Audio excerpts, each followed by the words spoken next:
Brilliance കോളേജിൻ്റെ online ക്ലാസ്സിലേക്ക് എല്ലാവർക്കും ഹൃദ്യമായ സ്വാഗതം. നമ്മൾ ചർച്ച ചെയ്യാൻ പോകുന്നത് SLC പരീക്ഷയുടെ അവസാന റിസൾട്ട് വരുമ്പോൾ മലയാളവും സെക്കൻഡും കഴിഞ്ഞാൽ ഏറ്റവും കൂടുതൽ കുട്ടികൾ A+മായി പോകുന്ന വിഷയമാണ്. സ്ക്രീനിലുണ്ട് ബയോളജി. ബയോളജി തുടങ്ങുന്നതിന് മുമ്പ് ഞാൻ ഒരു 3-4 സന്ദർഭം പറയാം. സന്ദർഭം 1 എന്ന് പറയുന്നത് നമ്മൾ സങ്കല്പിച്ചാൽ മതി. ഇപ്പം ബ്രില്യൻസ് കോളേജ് എന്ന് പറയുന്നത് ഒരു ഓഫ്ലൈൻ മോഡിൽ നമുക്ക് ക്ലാസ് തരികയാണെങ്കിൽ നമ്മൾ ഒരു പ്രവേശനോത്സവം പോലത്തെ ഒരു പരിപാടി സംഘടിപ്പിക്കുകയാണ്. ഒരുപാട് കുട്ടികൾ ഇങ്ങനെ ചേർന്നിരിക്കുകയാണ്. ചിലപ്പോൾ ആരെങ്കിലും ഒരു മാഷ് ഒരു വികൃതി എന്ന പോലെ നിങ്ങളെ പിറകിൽ വന്ന് എന്ത് ചെയ്യുന്നു, ഒരു ബലൂൺ പൊട്ടിക്കുന്നു. അങ്ങനെ മാഷ് പിറകിൽ വന്ന് ബലൂൺ പൊട്ടിച്ച് നമുക്ക് എന്ത് സംഭവിക്കും? നമ്മൾ ഞെട്ടിപ്പോകും. എന്ത് സംഭവിക്കും? ഞെട്ടിപ്പോകും. എൻ്റെ രണ്ടാമത്തെ സന്ദർഭം, ക്ലാസ് ഇങ്ങനെ ആരംഭിക്കുകയാണ്. ഞാൻ എന്ത് ചെയ്യുന്നു? ക്ലാസ്സിൽ കിടന്നു വരുന്നു. കുട്ടികൾ എന്തായാലും 10ാം ക്ലാസ് ആണല്ലോ എന്ന് വിചാരിച്ചിട്ട് ഒരു മിഠായി തരികയാണ്. ഞാൻ പറയുന്നത് വളരെ മധുരമുള്ള മിഠായിയാണെന്നാണ് ഞാൻ പറയുന്നത്. വാസ്തവത്തിൽ ആ മിഠായി ലോകത്തിലെ ഏറ്റവും കയ്പുള്ള മിഠായിയാണ്. അപ്പോൾ ആ മിഠായി തുറന്ന് വായിലിടുന്ന ആൾ എങ്ങനെയായിരിക്കും? ചവർപ്പിൻ്റെ ഒരു മുഖഭാവം കാണിക്കല്ലോ. സന്ദർഭം 2 കഴിഞ്ഞ്. സന്ദർഭം 3 എന്ന് പറയുന്നത്, ആ ഒരു ക്ലാസ് കഴിഞ്ഞിട്ട് ഒരുപാട് മാഷുമാർ നല്ല ചൂട് പായസം സ്റ്റീൽ ഗ്ലാസ്സിൽ കൊണ്ട് കുട്ടികൾക്ക് തരാൻ പോവുകയാണ്. കുട്ടികൾ എന്ത് ചെയ്യുന്നു? ആ ക്ലാസ്സിൽ തൊടുന്നു. ചൂട് പായസം സ്റ്റീൽ ഗ്ലാസ്സിൽ തൊടുകയാണെങ്കിൽ യാതൊരു സംശയവും വേണ്ട, നിങ്ങളെ കൈ എന്ത് ചെയ്യും? പൊള്ളും. നിങ്ങൾ പെട്ടെന്ന് എന്ത് ചെയ്യുന്നു? കൈ വലിക്കുന്നു. ഇനി 4ാമത്തെ ഒരു സന്ദർഭം എന്ന് പറയുന്നത്, നിങ്ങൾ ഈ ബ്രില്യൻസിലെ ആദ്യത്തെ ക്ലാസ് എല്ലാം കഴിഞ്ഞ് നേരെ വീട്ടിലേക്ക് പോവുകയാണ്. പെട്ടെന്ന് ഒരു 7 മണി 8 മണിയാകുമ്പോൾ കറണ്ട് പോയിട്ടുണ്ട്. വിത്തിൻ 20 സെക്കൻഡ് കറണ്ട് തിരിച്ചു വരുമ്പോൾ നമ്മൾ കണ്ണിന് എന്താ അനുഭവിക്കുക? കണ്ണ് നന്നായിട്ടൊരു മങ്ങിച്ചയായിരിക്കും. നമുക്ക് എന്ത് ചെയ്യാൻ പറ്റില്ല? പെട്ടെന്ന് കണ്ണ് തുറക്കാൻ പറ്റുകയില്ല. ഇങ്ങനെ 4 സന്ദർഭങ്ങൾ ഉണ്ടാവുകയാണ്. പിറകിൽ നിന്ന് ബലൂൺ പൊട്ടിച്ചപ്പോൾ നമ്മൾ ഞെട്ടിപ്പോകുന്നു. വ്യത്യസ്ത രുചിയുള്ള ഒരു മിഠായി കഴിച്ചപ്പോൾ നമ്മുടെ മുഖഭാവം മാറിപ്പോവുകയാണ്. സ്റ്റീൽ പാത്രത്തിൽ കൈ വെച്ചപ്പോൾ നമ്മുടെ കൈ നമ്മൾ വലിക്കുകയുണ്ടായി. പെട്ടെന്ന് പ്രകാശം വന്നപ്പോൾ, ലൈറ്റ് വന്നപ്പോൾ നമ്മൾ എന്ത് ചെയ്തു? കണ്ണിൽ മങ്ങിച്ച് അനുഭവപ്പെട്ടു. അപ്പോൾ രുചി, സ്പർശം എന്താണ്? സ്റ്റീൽ ഗ്ലാസിൽ നമ്മൾ തൊട്ടപ്പോൾ നമ്മൾ എന്ത് ചെയ്തു? സ്റ്റീൽ ഗ്ലാസിനെ ടച്ച് ചെയ്ത് രുചി, നമ്മൾ മിഠായി വായിലിട്ടപ്പോൾ നമുക്ക് എന്ത് അനുഭവപ്പെട്ടു? രുചിയാണ് അനുഭവപ്പെട്ടത്. നമ്മൾ കണ്ണിലേക്ക് ലൈറ്റ് വന്നപ്പോഴാണ് നമ്മൾ എന്ത് ചെയ്തത്? കണ്ണ് മങ്ങിപ്പിച്ചത്. നമ്മൾ ബലൂണിൻ്റെ പൊട്ടുന്നതിനുള്ള ശബ്ദം കേട്ടപ്പോൾ നമ്മൾ എന്ത് ചെയ്തത്? ഞെട്ടിപ്പോയത്. അപ്പോൾ രുചി, സൗണ്ട്, ലൈറ്റ്, ടച്ച്, അല്ലെങ്കിൽ ഇംഗ്ലീഷിൽ പറയുകയാണെങ്കിൽ ടേസ്റ്റ്, സൗണ്ട്, ടച്ച്, ലൈറ്റ്, ഈ 4 കാര്യങ്ങളും നമ്മൾ പ്രതികരണങ്ങളെ സൃഷ്ടിച്ചു. സൗണ്ട് കേട്ടപ്പോൾ നമ്മൾ ഞെട്ടിപ്പോയി. സ്റ്റീൽ ഗ്ലാസ് തൊട്ടപ്പോൾ നമ്മൾ കൈ വലിച്ചിട്ടുണ്ട്. അതേപോലെ തന്നെ ലൈറ്റ് പെട്ടെന്ന് വന്നപ്പോൾ നമ്മൾ എന്ത് ചെയ്തു? കണ്ണ് മങ്ങിച്ചിട്ടുണ്ട്. വ്യത്യസ്ത രുചിയുള്ള മിഠായി കഴിച്ചപ്പോൾ നമ്മൾ എന്ത് ചെയ്തു? ചവർപ്പ് അനുഭവപ്പെട്ടിട്ടുണ്ട്. ഈ 4 കാര്യങ്ങളും നമ്മൾ അനുഭവിപ്പിച്ചു? പ്രതികരണങ്ങളെ അല്ലെങ്കിൽ റെസ്പോൺസുകളെ ഉണ്ടാക്കി. അപ്പോൾ ഏതൊക്കെയാണ് 4 കാര്യങ്ങൾ? Taste, touch, light, sound. ഇങ്ങനെ ഓർഗാനിസങ്ങളിൽ പ്രതികരണങ്ങൾ സൃഷ്ടിക്കുന്നവയെ നമ്മൾ ഒരു പെർട്ടിക്കുലർ പേര് വിളിക്കും. അവയെ നമ്മൾ വിളിക്കുന്ന പേരാണ് stimuli. Any senses that evoke responses in an organism is called stimuli. അപ്പോൾ എന്തെല്ലാമാണ് സ്റ്റിമുലിക്ക് ഉദാഹരണം? ഞാൻ നേരത്തെ പറഞ്ഞ രുചി എന്ന് പറയുന്നത് സ്റ്റിമുലിക്ക് ഉദാഹരണമാണ്. വ്യത്യസ്ത രുചി കഴിക്കുമ്പോൾ നമ്മുടെ മുഖഭാവങ്ങൾ മാറുന്നു. ആ മുഖഭാവങ്ങൾ മാറുക എന്നുള്ളതാണ് രുചി അല്ലെങ്കിൽ ടേസ്റ്റ് എന്ന് പറയുന്ന സ്റ്റിമുലിക്ക് നമ്മൾ കൊടുക്കുന്ന റെസ്പോൺസ്. രണ്ടാമത് ഞാൻ പറഞ്ഞ സ്റ്റിമുലി എന്ന് പറയുന്ന സൗണ്ടാണ്. സൗണ്ട് പെട്ടെന്ന് കേട്ടാൽ നമ്മൾ ഞെട്ടിപ്പോകും. ആ ഞെട്ടിപ്പോവുക എന്നുള്ളതാണ് നമ്മൾ സൗണ്ടിന് കൊടുക്കുന്ന റെസ്പോൺസ്. മൂന്നാമത് ഞാൻ പറഞ്ഞത് ടച്ച് ആണ്. ചൂടുള്ള പതലത്തിൽ തൊടുകയാണെങ്കിൽ, ടച്ച് ചെയ്യുകയാണെങ്കിൽ നമ്മൾ കൈ വലിക്കുന്നു. ആ കൈ വലിക്കുക എന്നുള്ളതാണ് ടച്ചിന് കൊടുക്കുന്ന റെസ്പോൺസ്. 4ാമതായി ഞാൻ പറഞ്ഞത് ലൈറ്റ് ആണ്. നമ്മൾ പെട്ടെന്ന് ലൈറ്റ് അടിക്കുമ്പോൾ കണ്ണെന്ത് ചെയ്യുന്നു? മങ്ങിപ്പോകുന്നു. അങ്ങനെ കണ്ണ് മങ്ങുക, ബ്ലിങ്ക് ചെയ്യുക എന്നുള്ളതാണ് എന്ത്? ലൈറ്റിന് കൊടുക്കുന്ന റെസ്പോൺസ്.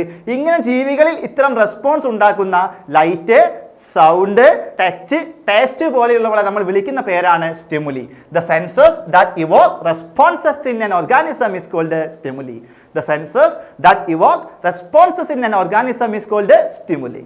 അപ്പോൾ നമ്മൾ മിഠായി കഴിച്ചപ്പോൾ, ഏത് മിഠായി? കയ്പുള്ള മിഠായി കഴിച്ചപ്പോൾ നമ്മുടെ മുഖഭാവങ്ങൾ മാറി. ആ കയ്പ് നമ്മൾ അനുഭവിച്ചത് നാവ് ഉള്ളത് കൊണ്ടാണ്. നമ്മൾ പെട്ടെന്ന് ശബ്ദം കേട്ടപ്പോൾ നമ്മൾ ഞെട്ടിപ്പോയി. ആ ശബ്ദം നമ്മൾ കേട്ടത് ചെവി ഉള്ളത് കൊണ്ടാണ്. നമ്മൾ പെട്ടെന്ന് ലൈറ്റ് വന്നപ്പോൾ കണ്ണ് ബ്ലിങ്ക് ചെയ്തു, അല്ലെങ്കിൽ കണ്ണ് മങ്ങിപ്പോയി. അത് കാരണം നമ്മൾ ആ ലൈറ്റ് കണ്ടു എന്നുള്ളത് കൊണ്ടാണ്. അപ്പോൾ ടങ്, നോസ്, ഇയർ, ഐ എന്നിവയ്ക്കെല്ലാം പൊതുവായി നമ്മളൊരു പേര് വിളിക്കും. They are called sense organ. Mainly the human beings are 5 sense organs. Mainly the human beings have 5 sense organs. What are the sense organs? Eye, nose, tongue, ear, skin. I'll repeat. Eye, nose, tongue, year, skin. ഏറ്റവും largest ഓർഗനും ഏറ്റവും largest sense ഓർഗനും നമ്മുടെ ബോഡിയിൽ മൊത്തമുള്ള സ്കിന്നാണ്. ഏറ്റവും largest ഓർഗനും ഏറ്റവും largest sense ഓർഗനും നമ്മുടെ ബോഡിയിൽ മൊത്തമുള്ള സ്കിന്നാണ്. അപ്പം ഈ സെൻസ് ഓർഗൻ സ്റ്റിമുലിയെ റിസീവ് ചെയ്യുന്നു, അല്ലെങ്കിൽ സ്വീകരിക്കുന്നു, അല്ലെങ്കിൽ റിസീവ് ചെയ്യുന്നു. ഇങ്ങനെ സ്റ്റിമുലിയെ റിസീവ് ചെയ്യുന്നതിന് സെൻസ് ഓർഗനിൽ ഒരു സ്പെഷ്യലൈസ്ഡ് ടൈപ്പ് ഓഫ് സെൽസ് കാണപ്പെടുന്നു. അല്ലെങ്കിൽ രുചി അനുഭവിപ്പിക്കുന്നതിന്, സൗണ്ട് കേൾപ്പിക്കുന്നതിന്, കാഴ്ചകൾ കാണിപ്പിക്കുന്നതിന് സെൻസ് ഓർഗനിൽ ഒരു സ്പെഷ്യലൈസ്ഡ് ടൈപ്സ് ഓഫ് സെല്ല് കാണപ്പെടുന്നു. ആ സ്പെഷ്യലൈസ്ഡ് ടൈപ്സ് ഓഫ് സെല്ലിനെ നമ്മൾ വിളിക്കുന്ന പേരാണ് receptors. A specialized type of cell നമ്മൾ വിളിക്കുന്ന പേരാണ് receptor. The specialized cells in the sense organ and other part of the body to receive stimuli. These cells are called receptors. Sense organil സ്റ്റിമുലിയെ receive ചെയ്യുവാൻ കാണപ്പെടുന്ന particular അല്ലെങ്കിൽ specialised type of സെല്ലുകളെ നമ്മൾ വിളിക്കുന്ന പേരാണ് എന്ത്? റിസപ്റ്റർ. അപ്പോൾ നോക്കുക, റിസപ്റ്റർ എന്ത് ചെയ്യുന്നു? സ്റ്റിമുലിയെ റിസീവ് ചെയ്യുന്നു. ഞാൻ ഉദാഹരണം പറയാം. ഞാൻ ബ്രില്യൻസ് ക്ലാസ്സിലൂടെ ക്ലാസ് എടുത്ത് നടന്നുകൊണ്ടിരിക്കുക. പെട്ടെന്ന് ഒരു വികൃതിയായ കുട്ടി എൻ്റെ ക്ലാസ്സിൽ എന്തോ ഒരു തീപ്പെട്ടിയോ എന്തോ ഒരു മേഘുതിരി കത്തിച്ചിട്ട് അതിനെ ചൂടാക്കുന്നുണ്ട്. ഞാൻ അറിയാതെ ആ ചൂട്ടിൽ പോയി അല്ലെങ്കിൽ ആ തീയിൽ പോയി കൈവച്ച്, തീയിൽ കൈവച്ച് ഞാൻ എന്ത് ചെയ്യും? കൈ അങ്ങനെ വെച്ച് നിർത്തുമോ? വെച്ചത് കുഴപ്പമില്ല, പിന്നെ എന്തുണ്ടാവില്ല, എൻ്റെ കൈ അവിടെ ഉണ്ടാവില്ല. ഞാൻ പെട്ടെന്ന് എന്ത് ചെയ്യും? കൈ വലിക്കൂലേ? എന്തുകൊണ്ടാണ്? ഈ സ്കിന്നിൽ എന്തുണ്ട്? ഒരു സ്റ്റിമുലിയെ റിസീവ് ചെയ്യാൻ എന്തുണ്ട്? റിസപ്റ്റർ സെല്ലുണ്ട്. ആ റിസപ്റ്റർ സെല്ല് സ്റ്റിമുലി റിസീവ് ചെയ്യുന്നു. അതെന്ത് ചെയ്യുന്നു? കൈ അതാ ചൂടിൽ വെച്ചിട്ടുണ്ട് എന്ന് പറയുന്ന സന്ദേശം അല്ലെങ്കിൽ മെസ്സേജ് നേരെ ബ്രെയിനിൽ എത്തിക്കുന്നു. വേറെ എന്ത് ചെയ്യുകയാണ് ചെയ്യുന്നത്? ആ കൈ വലിച്ചോ എന്ന് പറയുന്ന ഒരു മെസ്സേജ് തിരിച്ചെങ്ങോട്ട് എത്തിക്കുന്നു? ഈ മസിൽസിലേക്ക് എത്തിക്കുന്നു. മസിൽ കൈ വലിക്കുന്നു. നമ്മൾ എന്ത് ചെയ്യുന്നു? തീയിൽ കൈ വെക്കാതെ ഇഷ്ടപ്പെടുന്നു. അങ്ങനെയല്ലേ സംഭവിക്കുന്നത്? ആണ്. ഈ സംഭവം എന്ന് പറയുന്നത് അമൽനീരന്റെ സിനിമയിൽ മമ്മൂട്ടിയും പൃഥ്വിരാജും നടക്കുന്ന പോലെ വളരെ സ്ലോ മോഷൻ നടക്കാൻ പറ്റുമോ? പറ്റൂല. പറ്റിയ എന്താ കുഴപ്പം? പിന്നെ വെക്കാൻ നമുക്ക് എന്തുണ്ടാവില്ല? കൈ ഉണ്ടാവില്ല. അതുകൊണ്ട് എന്ത് വെക്കണം? പെട്ടെന്ന് നടക്കണം. അതേപോലെ തന്നെ എന്താവണം? പെട്ടെന്ന് എന്ത് ചെയ്യണം? ഒരുപാട് തവണ വലിക്കരുത്, ഒറ്റ തവണ വലിച്ചാൽ മതി, വേണ്ടേ? അപ്പോൾ എന്ത് ചെയ്യണം? ഈ സ്റ്റിമുലിക്ക് അഗെയിൻസ്റ്റ് ആയി നമ്മൾ ഉണ്ടാക്കുന്ന റെസ്പോൺസ് എന്ന് പറയുന്നത് കണ്ടിന്യൂസും ആവണം, കോർഡിനേറ്റും ആവണം. കൈക്ക് പകരം കാല് വലിച്ചിട്ട് കാര്യമില്ല, ഒരു തവണ എന്ത് വലിച്ചാൽ മതി? കൈ വലിച്ചാൽ മതി. അങ്ങനെ നമ്മൾ സ്റ്റിമുലിക്ക് അഗെയിൻസ്റ്റ് ആയിട്ട് ബ്രെയിൻ പ്രൊഡ്യൂസ് ചെയ്യുന്ന റെസ്പോൺസുകളെ, കൈ ചൂടുള്ള പതലത്തിൽ വലിക്കുമ്പോൾ കൈ വലിക്കുക എന്ന റെസ്പോൺസിനെയും, പ്രകാശം കണ്ണിലേക്ക് അടിക്കുമ്പോൾ ഐ ബ്ലിങ്ക് ചെയ്യുക അല്ലെങ്കിൽ അടയ്ക്കുക എന്ന റെസ്പോൺസിനെയും, പെട്ടെന്ന് സൗണ്ട് കേൾക്കുമ്പോൾ ഞെട്ടുക എന്ന് പറയുന്ന റെസ്പോൺസിനെയും എല്ലാം കൺട്രോൾ ചെയ്യുവാനും കോർഡിനേറ്റ് ചെയ്യുവാനും നമ്മുടെ ബോഡിക്കുള്ളിൽ ഒരു സ്പെഷ്യലൈസ്ഡ് സിസ്റ്റം ഉണ്ട്. ഓർഗൻ സിസ്റ്റം പോലെ തന്നെ, അല്ലെങ്കിൽ ഡൈജസ്റ്റീവ് സിസ്റ്റം പോലെ തന്നെ, റെസ്പിറേറ്ററി സിസ്റ്റം പോലെ തന്നെ നമ്മളെ സ്റ്റിമുലിക്ക് അഗെയിൻസ്റ്റ് ആയി ബോഡി ഉണ്ടാക്കുന്ന റെസ്പോൺസുകളെ കൺട്രോൾ ചെയ്യുവാനും കോർഡിനേറ്റ് ചെയ്യുവാനും ബോഡിക്കുള്ളിൽ കാണപ്പെടുന്ന സിസ്റ്റത്തെ നമ്മൾ ഒരു പെർട്ടിക്കുലർ പേര് വിളിക്കും. The system is called nervous system. The system is called nervous system. Control and coordinate responses according to the stimuli. What is the function of nervous system? Control and coordinate responses according to the stimuli. ഞാൻ പറഞ്ഞ പോലെ സ്റ്റിമുലിക്ക് അനുസരിച്ച് ഉണ്ടാകുന്ന തലച്ചോർ അല്ലെങ്കിൽ brain ഉണ്ടാക്കുന്ന റെസ്പോൺസുകളെ control ചെയ്യുകയും coordinate ചെയ്യുകയും ചെയ്യുന്ന സിസ്റ്റത്തെ നമ്മൾ നെർവസ് സിസ്റ്റം എന്ന് വിളിക്കും. നെർവസ് സിസ്റ്റം പോലെ തന്നെ ബോഡിക്കുള്ളിലുള്ള സിസ്റ്റമാണ് ഓർഗൻ സിസ്റ്റം. ഓർഗൻ സിസ്റ്റത്തിൽ അടങ്ങിയത് ഓർഗനുകൾ ആണ്. ഹാർട്ട്, അതേപോലെ തന്നെ ലങ്സ്, കിഡ്നി പോലത്തെ ഓർഗനുകൾ ചേർന്ന സിസ്റ്റത്തെ നമ്മൾ വിളിക്കുന്ന പേരാണ് ഓർഗൻ സിസ്റ്റം. ഓർഗനുകൾ ഉണ്ടാവുന്നത് ടിഷ്യൂകൾ കൊണ്ടാണ്, ടിഷ്യൂ ഉണ്ടാവുന്നത് സെല്ല് കൊണ്ടാണ്. അപ്പോൾ ഒരു ഓർഗൻ സിസ്റ്റത്തിൻ്റെ structural and functional basic unit എന്ന് പറയുന്നത് സെല്ലാണ്. സെല്ലുകൾ കൂടി ചേർന്നിട്ടാണ് ഓർഗൻ ഉണ്ടാകുന്നത്, ടിഷ്യൂ ഉണ്ടാകുന്നത്, ഓർഗൻ ഉണ്ടാകുന്നത്, ഓർഗൻ സിസ്റ്റം ഉണ്ടാകുന്നത്. അതേപോലെ തന്നെ നെർവസ് സിസ്റ്റത്തിൻ്റെ ബേസിക് സ്ട്രക്ചറൽ ആൻഡ് ഫങ്ഷണൽ യൂണിറ്റിനെ നമ്മൾ വിളിക്കുന്ന പേരാണ് നെർവ് സെൽ അല്ലെങ്കിൽ ന്യൂറോൺ. nerve cell അല്ലെങ്കിൽ neuron. The basic structural and functional unit of a nervous system is called a neuron. Basic structural and functional unit of a nervous system is called a neuron or nerve cell. എല്ലാ സെല്ലുകളെ പോലെ തന്നെ ന്യൂറോണിലും എന്തുണ്ട്? Cell മെംബ്രെയിനും സൈറ്റോപ്ലാസവും ന്യൂക്ലിയസും ഉണ്ട്. ബോഡിയിലെ എല്ലാ സെല്ലുകളെയും പോലെ തന്നെ neuron അല്ലെങ്കിൽ നെർവ് സെല്ലിനും ന്യൂക്ലിയസ്, സൈറ്റോപ്ലാസം, സെൽ മെംബ്രെയിൻ എന്നിവയുണ്ട്. ഇനി നമ്മൾ ഈ പാഠത്ത് പഠിക്കാൻ പോകുന്നത് നെർവസ് സിസ്റ്റത്തിൻ്റെ basic structural and functional unit ആയ ന്യൂറോണിൻ്റെ സ്ട്രക്ചറാണ്. ന്യൂറോൺ പ്രധാനമായിട്ടുമുള്ളത് 6 ഭാഗങ്ങളാണ്. ഭാഗം 1 ഡെൻഡ്രൈറ്റ്, ഭാഗം 2 ഡെൻഡ്രോൺ, ഭാഗം 3 ആക്സോൺ, ഭാഗം 4 ആക്സോണൈറ്റ്, ഭാഗം 5 സിനാപ്റ്റിക് നോവ്, ഭാഗം 6 Schwann cell. 1 dendrite, 2 dendron, 3 axon, 4 axonite, 5 synaptic knob, Schwann cell. Dendrite, dendron, axon, axonite, Schwann cell, synaptic knob. ഇനി നമ്മൾ ചർച്ച ചെയ്യാൻ പോകുന്നത് ഈ ഭാഗങ്ങളുടെയൊക്കെ സവിശേഷതകൾ അല്ലെങ്കിൽ പെക്യുലാരിറ്റീസ് എന്തെല്ലാം ആണ് എന്നുള്ളതാണ്. ഓരോ ഭാഗവുമായി ബന്ധപ്പെട്ട് 2 പോയിന്റുകൾ പഠിക്കുകയാണെങ്കിൽ ന്യൂറോണിൻ്റെ സ്ട്രക്ചർ നിങ്ങൾക്ക് വളരെ എളുപ്പത്തിൽ മനസ്സിലാക്കാൻ പറ്റുന്നതാണ്. ഞാൻ ആദ്യമായി പറയട്ടെ, ഒരു ന്യൂറോണിൽ നിന്ന് തൊട്ടടുത്ത ന്യൂറോണിലേക്ക് ഇമ്പൾസ് അല്ലെങ്കിൽ മെസ്സേജ് അല്ലെങ്കിൽ സന്ദേശത്തെ കൈമാറ്റം ചെയ്യപ്പെട്ടാൽ മാത്രമേ ഉള്ളൂ ആ കൈമാറ്റം തലച്ചോറിലെത്തുകയും തിരിച്ച് ഏതെല്ലാം ഭാഗത്ത് അല്ലെങ്കിൽ ഏത് അവയവമാണോ റെസ്പോൺസ് ഉണ്ടാക്കേണ്ടത് ആ അവയവത്തിൽ എത്തുകയുള്ളൂ. അപ്പോൾ ഒരു ന്യൂറോണിൽ നിന്ന് മറ്റൊരു ന്യൂറോണിലേക്ക് സന്ദേശങ്ങൾ കൈമാറ്റം ചെയ്യപ്പെടുന്നുണ്ട്. ന്യൂറോണിൻ്റെ സ്ട്രക്ചർ പഠിക്കുമ്പോൾ തൊട്ടു മുൻപിലും തൊട്ടുപുറകിലും മറ്റ് ന്യൂറോണുകൾ ഉണ്ട് എന്ന് നമ്മൾ മനസ്സിൽ കാണേണ്ടതാണ്. ഒന്നുകൂടി പറയാം, ന്യൂറോണിൻ്റെ ഘടന പഠിക്കുമ്പോൾ തൊട്ടു മുമ്പിലും തൊട്ടുപുറകിലും മറ്റ് ന്യൂറോണുകൾ ഉണ്ട് എന്ന് നമ്മൾ ചിന്തിക്കേണ്ടതാണ്. അപ്പോൾ ഭാഗം 1 എന്ന് പറയുന്നത് ഡെൻഡ്രൈറ്റ് ആണ്. ഈ ഭാഗത്ത് നമ്മൾ വിളിക്കുന്ന പേര് ഡെൻഡ്രോൺ ആണ്. ഈ ഭാഗത്ത് നമ്മൾ വിളിക്കുന്ന പേര് ഡെൻഡ്രോൺ ആണ്. ഈ ഡെൻഡ്രോണിന്റെ ബ്രാഞ്ചുകൾ അല്ലെങ്കിൽ ശാഖകളെ വിളിക്കുന്ന പേരാണ് ഡെൻഡ്രൈറ്റ്. കണ്ടോ, നമ്മുടെ ട്രീസിന്റെ മരങ്ങളുടെ ശാഖകൾ പോലെ നമ്മൾ ഈ കാണപ്പെടുന്ന ഈ ഭാഗത്തെ നമ്മൾ വിളിക്കുന്ന പേരാണ് ഡെൻഡ്രൈറ്റ്. ഡെൻഡ്രൈറ്റ് എന്ന് പറയുന്നത് ഈ ഡെൻഡ്രോണിന്റെ ശാഖകളാണ്. ഡെൻഡ്രൈറ്റ് എന്ന് പറയുന്നത് ഡെൻഡ്രോണിന്റെ ശാഖകളാണ്. അപ്പോൾ first point about dendrite, very simple. Dendrite are the branches of dendron. Dendrite are the branches of dendron. ഇനി എന്താണ് ഡെൻഡ്രൈറ്റിന്റെ ഫംഗ്ഷൻ? തൊട്ട് മുമ്പിൽ എന്തുണ്ട്? മറ്റൊരു ന്യൂറോൺ ഉണ്ട്. ആ ന്യൂറോണിൽ നിന്ന് എന്തിനെ റിസീവ് ചെയ്യുക? മെസ്സേജുകളെ റിസീവ് ചെയ്യുക. ആ ന്യൂറോണിൽ എന്ത് ചെയ്യാം? ഇമ്പൾസുകളെ അല്ലെങ്കിൽ മെസ്സേജുകളെ റിസീവ് ചെയ്യാം. Receive impulses from adjacent neuron. Receive impulses from adjacent neuron. So I conclude dendrite only have 2 functions. Dendrite are the branches of dendron. They receive impulses from adjacent neuron. They receive impulses from adjacent neuron. The second most part of neuron is very simple, dendron. നോക്കുക, നമ്മൾ ന്യൂറോണിന്റെ ഈ പോർഷനെ നമ്മൾ വിളിക്കുന്ന പേരാണ് cell body. ഈ cell ബോഡിയിൽ നിന്ന് 2 ഫിലമെന്റുകൾ പോകുന്നുണ്ട്.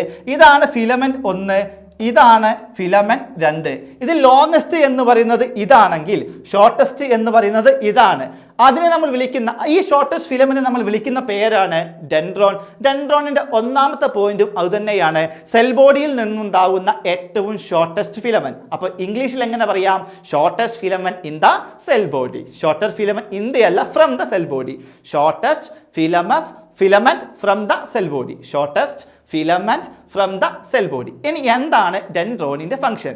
ഇപ്പോൾ തൊട്ടടുത്ത ന്യൂറോണിൽ നിന്ന് വന്ന മെസ്സേജ് ഉള്ളത് ഡെൻഡ്രൈറ്റിലാണ്. അത് നമ്മൾ എവിടെ എത്തിക്കണം? ഈ സെൽ ബോഡിയിൽ എത്തിക്കണം. ആ എത്തിക്കുക എന്ന ഫംഗ്ഷൻ ആണ് ആർക്കുള്ളത്? ഡെൻഡ്രൈറ്റിന് ഉള്ളത്.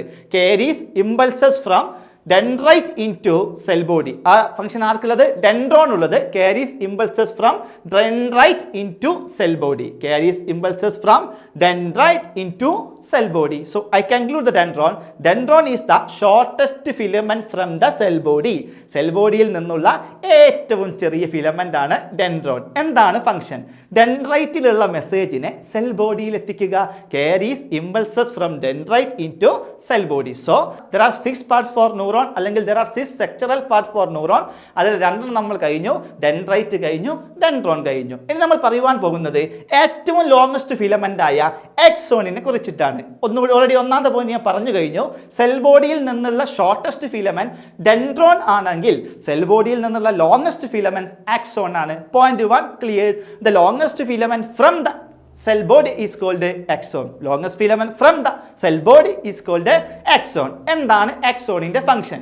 ഇപ്പോൾ നിലവിൽ ഇമ്പൾസ് അല്ലെങ്കിൽ മെസ്സേജ് ഉള്ളത് സെൽ ബോഡിയിലാണ്. ഇതിനെ നമുക്ക് ഈ ന്യൂറോണിന്റെ പുറത്തേക്ക് എത്തിക്കണം. എന്നാൽ മാത്രമേ മറ്റേ പിറകിലുള്ള ന്യൂറോണിലേക്ക് എത്തുള്ളൂ. അങ്ങനെ ന്യൂറോണിൽ നിന്ന് ന്യൂറോണിലേക്ക് കൈമാറ്റം ചെയ്താൽ മാത്രമേ ഉള്ളൂ ഇമ്പൾസ് അല്ലെങ്കിൽ മെസ്സേജ് ബ്രെയിനിൽ എത്തുകയുള്ളൂ. അപ്പോൾ സെൽ ബോഡിയിൽ ഉള്ള ഇമ്പൾസിനെ ഔട്ട്സൈഡിൽ എത്തിക്കുക എന്നുള്ളതാണ് ആക്സോണിന്റെ function. So axon only have 2 point. 2 point നമ്മൾ പറഞ്ഞു. ഞാൻ കൺക്ലൂഡ് ചെയ്യുകയാണ്. Axon is the longest filament from the cell body. I repeat, axon is the longest filament from the cell body. Shortest dendron ആയിരുന്നു. ലോങ്സ്റ്റും ഷോർട്ടസ്റ്റും മറക്കരുത്. ലോങ്സ്റ്റ് എന്നാൽ axon, shortest എന്നാൽ ഡെൻഡ്രോൺ. ലോങ്സ്റ്റ് എന്നാൽ ആക്സോൺ, ഷോർട്ടസ്റ്റ് എന്നാൽ ഡെൻഡ്രോൺ എന്നാണ് ആക്സോണിന്റെ ഫംഗ്ഷൻ. സെൽ ബോഡിയിൽ ഉള്ള ഇമ്പൾസിനെ ഔട്ട്സൈഡിൽ എത്തിക്കുക. Carries impulses from cell body into outside. നോക്കുക, ഡെൻഡ്രോണിന്റെ ബ്രാഞ്ചുകൾ ആണ് ഡെൻഡ്രൈറ്റ് എന്നുണ്ടെങ്കിൽ ആക്സോണിനും ബ്രാഞ്ചുകൾ ഉണ്ട്. ആക്സോണിന്റെ ഈ ബ്രാഞ്ചുകളെ നമ്മൾ വിളിക്കുന്ന പേരാണ്, നേരെ പോകുന്നു, axonite. Branches of axon are called axonite. Branches of dendron are called dendrite. So നമ്മളിവിടെ പഠിക്കുന്നത് അല്ലെങ്കിൽ ചർച്ച ചെയ്യുന്നത് ആക്സോണൈറ്റ് ആയതുകൊണ്ട് തന്നെ branches of axon is called axonite. എന്താണ് ആക്സോണൈറ്റിന്റെ ഫംഗ്ഷൻ? ആക്സോണിൽ നിന്ന് പോകുന്ന ഇമ്പൾസുകളെ സിനാപ്റ്റിക് നോബിൽ എത്തിക്കുക. ഇതിനെയാണ് എന്തെന്ന് പറയുക? Synaptic knob. carries impulses into the synaptic knob. So axonite is very simplest topic അല്ലെങ്കിൽ very simplest part. axonite എന്ന് പറയുന്നത് ആക്സോണിന്റെ ബ്രാഞ്ചുകളാണ്. branches of axon are called axonite. carries impulses into synaptic knob. അപ്പം എന്താണ് സിനാപ്റ്റിക് നോബ്? ആക്സോണൈറ്റിന്റെ ടിപ്പിൽ കാണപ്പെടുന്ന പോർഷനെ നമ്മൾ വിളിക്കുന്ന പേരാണ് synaptic knob. located on the tips of axonite. located on the tips of axonite. എന്താണ് ഫംഗ്ഷൻ? സിനാപ്റ്റിക് നോബിലേക്ക് ഇമ്പൾസുകൾ എത്തുകയാണെങ്കിൽ സിനാപ്റ്റിക് നോബ് ഒരു കെമിക്കൽസിനെ produce ചെയ്യും. അതിന് വിശദ വിവരങ്ങൾ അടുത്ത ഭാഗങ്ങൾ നമ്മൾ ചർച്ച ചെയ്യും. ആ കെമിക്കലിനെ നമ്മൾ വിളിക്കുന്ന പേരാണ് neuro transmitter. So function of synaptic knob secrete neuro transmitter. Synaptic knob located on the tips of axonite. function produce or secrete neuro transmitter. ആറാമത്തെ ഭാഗം അല്ലെങ്കിൽ ഏറ്റവും ലാസ്റ്റ് ഭാഗത്തെ വിളിക്കുന്ന പേരാണ് ഷാൻസൽ. ഇതാണ് Schwann cell. Mark this portion is called Schwann cell. Schwann cell എവിടെയാണ് കാണപ്പെടുന്നത്? ആക്സോണിനെ ചുറ്റിയാണ് ഈ ചിത്രത്തിൽ തന്നെ ഷാൻസൽ കാണപ്പെടുന്നത്. So Schwann cell only have one point. The cell that encircle axon is called Schwann cell. The cell that encircle axon is called Schwann cell. So I conclude the neuron is the basic structural and functional unit of nervous system. Neuron mainly have 6 parts: dendrite, dendron, axon, axonite, Schwann cell, synaptic knob.